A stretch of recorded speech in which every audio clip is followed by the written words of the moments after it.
Hey everyone, good morning, good afternoon, and good evening. Welcome to the It's Attainable Real Estate Investing Show, Episode 3. Welcome to the It's Attainable Real Estate Investing Show, where you will learn about investing, the power of real estate investing, and how to invest in it. Whether you have the time or even if you don't, you're going to see it's attainable either way. And now your host, who always wants to share knowledge with you, Christopher Balkin.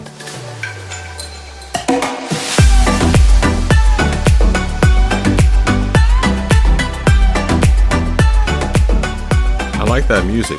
Do you like it? I feel like it gets you in the mood for something exciting. On today's show, we're going to do something exciting. We're going to get into real estate investing, picking back up where we left off in the last show. Firstly, we're going to separate the investor of real estate into two categories, the active investor or the passive investor. Let me also dispel a myth about real estate in general. Whether you choose to be an active investor or a passive investor, which you'll come to understand the difference between the two in a moment, neither of which require you to be the person plunging toilets or knocking on doors to collect rent each month. You can do these things if you would like, but it's not a requirement to do these things in order to invest in real estate. The active real estate investor handles 99.9% of the doing. That includes going out and finding opportunities. Typically, this is the property or the asset that's going to be acquired or purchased, putting in the sweat equity to make the deal happen, like negotiating the purchase price, dealing with the banks, hiring and managing contractors, supervising vendor relationships like the property management company, and dealing with real estate agents on the purchase and eventually potentially the sale of the property. And there's more to this as well, like paying the bills, monitoring the property taxes, and monitoring the real estate market.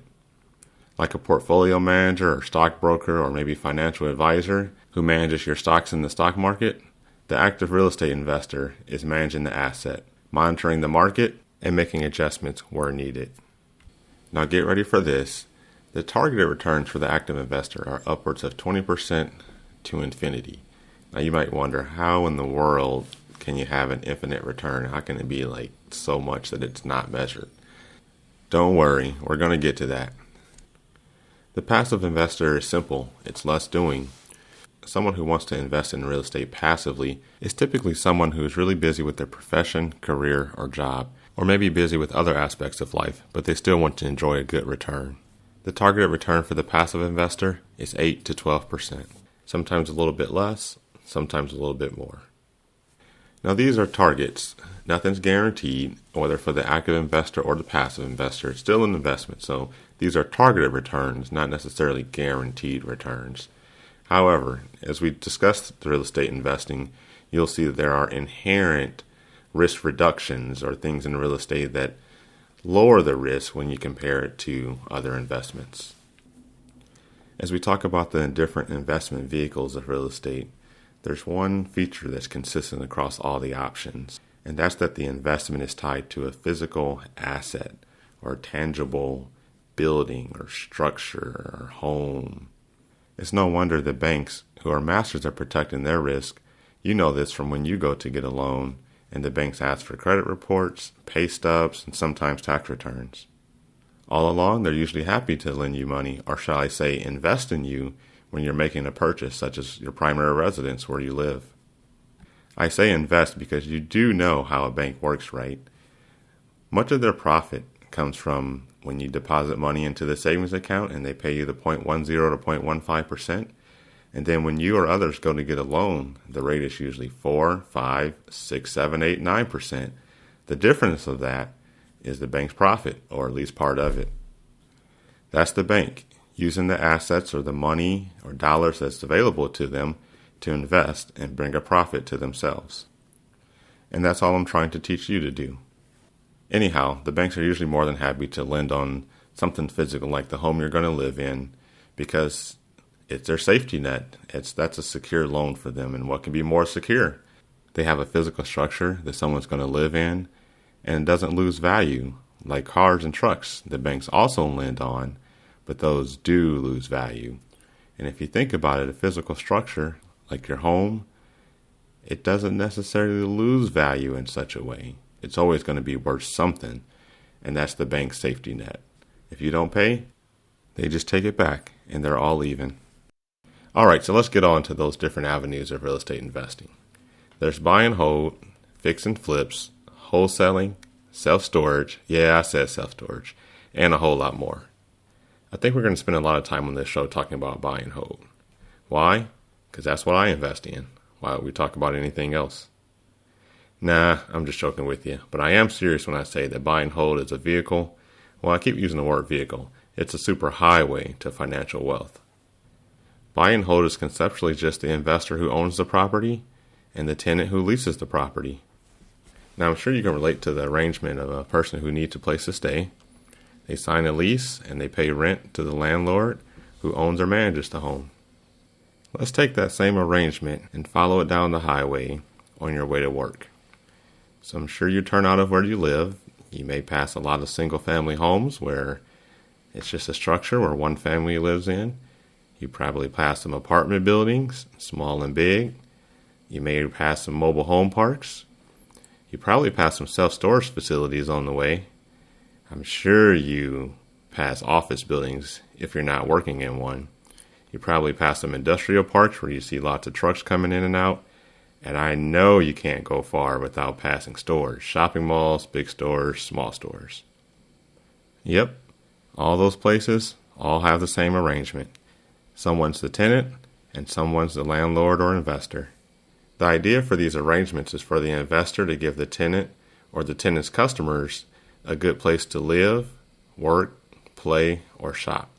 In return, the tenant pays the investor rent, typically monthly, and ideally the rent covers the investor's expenses and a little bit more. Now, buy and hold isn't the most exciting and exotic real estate investing avenue. Well, it is for me. I really just can't get away from that constant income stream by giving the tenant a good place to be. Now, you see, I did say good. Our goal is always to provide a tenant a great place when they sign a lease with us.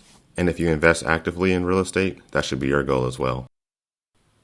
One of the more exciting parts of real estate investing, or at least exciting to those that see it on TV, is fix and flip.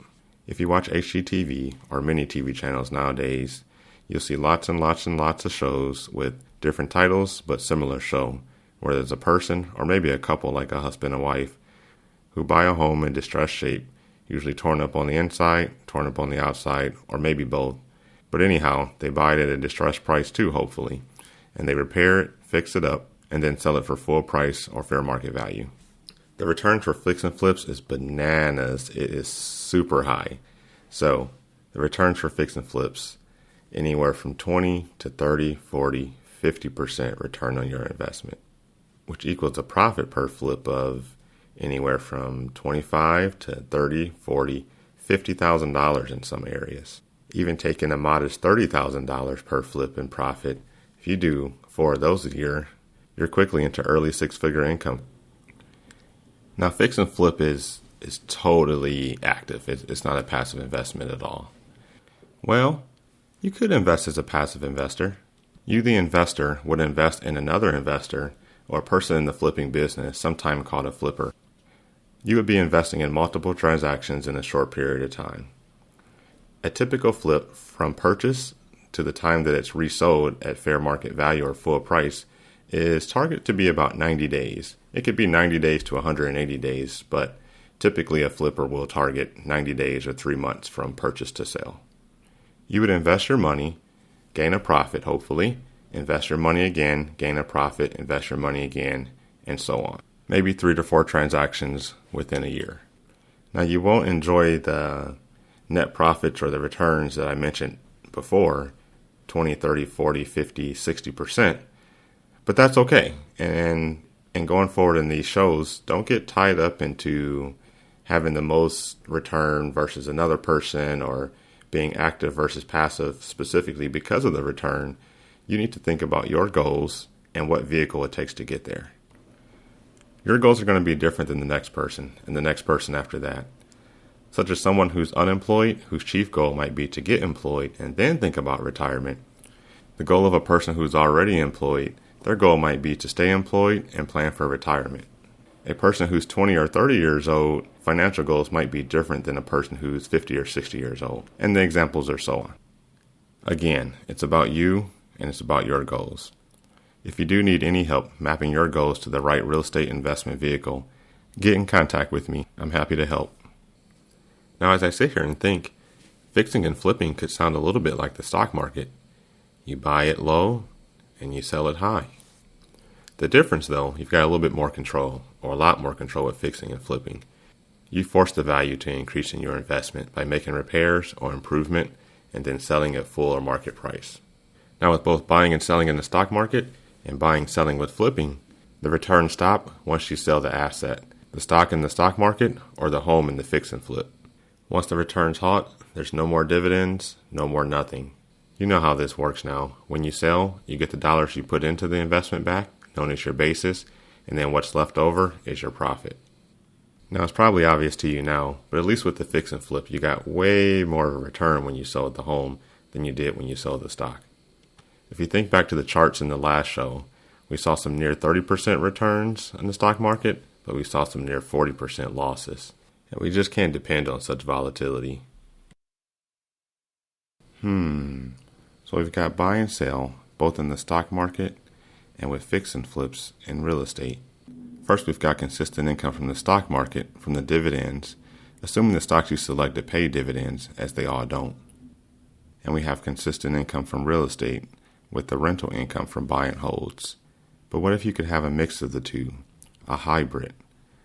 You see, most of the time when you sell out of your investment is to get the money you put in or your basis back, or to avoid an upcoming expected downturn, like we saw in the ups and downs of the stock market.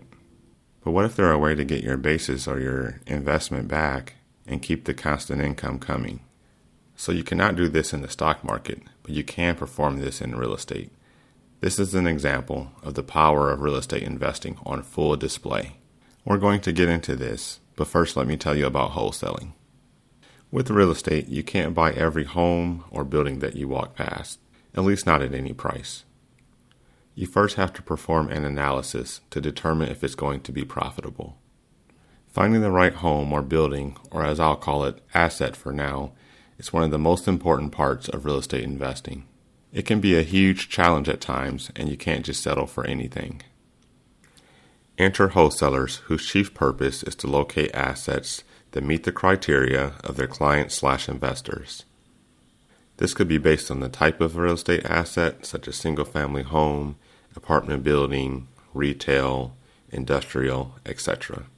The criteria may include the size of the asset, such as the amount of square feet, the amount of units in an apartment building, the purchase price, and the desired amount of renovation required as well.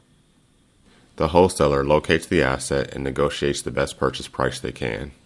They enter into a contract to purchase the asset themselves with the option to assign that contract to someone else. The wholesaler brings the contract back to his clients, and ideally the asset, the purchase price, and any other terms related with acquiring the asset match the criteria of the wholesaler's clients. If so, the wholesaler's client buys the contract at a fee. That fee can vary. I've seen $5,000 contract assignment fees, but I've heard of $15,000 to $20,000 fees as well. The contract gets assigned to the investor, entering them into the contract to purchase the asset. And then the investor does whatever they were going to do with the asset, fix and flip, buy and hold, or something else. The wholesaler goes back and performs the process again, confirming the criteria from their clients or investors, and identifying an asset to meet the need. We will slot wholesaling into the buying and selling category, as the return or income stops when the wholesaler sells the contract to their client. And any reoccurring or consistent income comes only from the wholesaler repeating the process. However, if you get into a good routine, which means stacking or establishing a long buyer's list, people who are clients or investors who are looking to buy, and who doesn't want to buy a good deal, then you repeat this process 1 or 2 times a month and you can quickly be into, again, early 6-figure income. And for the wholesaler, they're not putting any dollars into the asset. Remember, they entered into an agreement with the seller to acquire the contract with the option to assign it to someone else. It requires no dollars to enter into an agreement to purchase an asset, except for perhaps a modest amount of earnest money that shows the seller that you do have good faith in proceeding with the purchase. A wholesaler's only other costs come from their time and marketing materials that might include mailers, postage, phone systems, email marketing systems, and other systems that some might prefer to engage with their clients or investors and potential sellers of assets. So we are just scratching the surface of real estate investing, but as we bring this show to a close, there's just one more topic I want to cover with you. How does real estate investing impact you in terms of taxes? Well, it's typically a good story to tell here. Taxes can be a show all on its own, and it will be. But for now, I want to start and stop the topic by saying one thing. Most real estate investments are considered a business, and because of that, they are taxed like so. Now, the stock market, CD, savings accounts, those are not businesses, so they are not taxed like so. In business, and again, in most real estate investments, you are only taxed on your income. Now, your income isn't necessarily the amount of money you receive from the business or from the real estate investment, but it's the amount left over after expenses. You see, this is the opposite of what occurs from the paycheck you receive from your career or your job.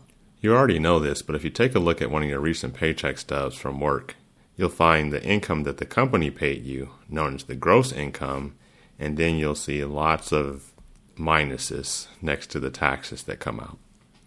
So in an earned income job, such as your career job work, you are taxed before your income gets to you. In business, it's the opposite. Your income comes in from the business or from the real estate investment, and then any expenses get deducted, and then what's left over is what you pay taxes on. Now, a business can have all types of expenses depending on the business, and in real estate investing, your expenses are typically going to be things like property management, contractors, maintenance, utilities, insurance, payroll for employees if there are any, mortgage interest, property taxes. Pretty much anything that makes the property operate is an expense. And once you deduct all those expenses from the income, plus a couple of bonus items that the IRS gives you to help you out, which we'll talk about in future shows, you could be paying little to no taxes on the return you receive on your real estate investment.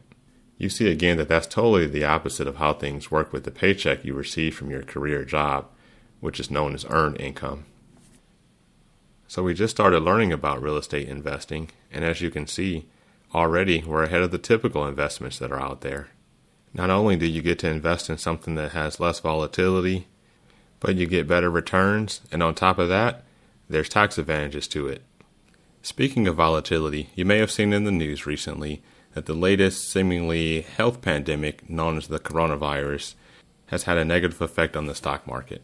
Now, it's unfortunate that this virus exists at all and is causing harm to people, but it's also unfortunate that the stock market can be swayed by such things, down 6% the last news cycle that I saw. Now, this isn't anything new. Prior viruses and health pandemics have caused similar results in the stock market. It usually always recovers.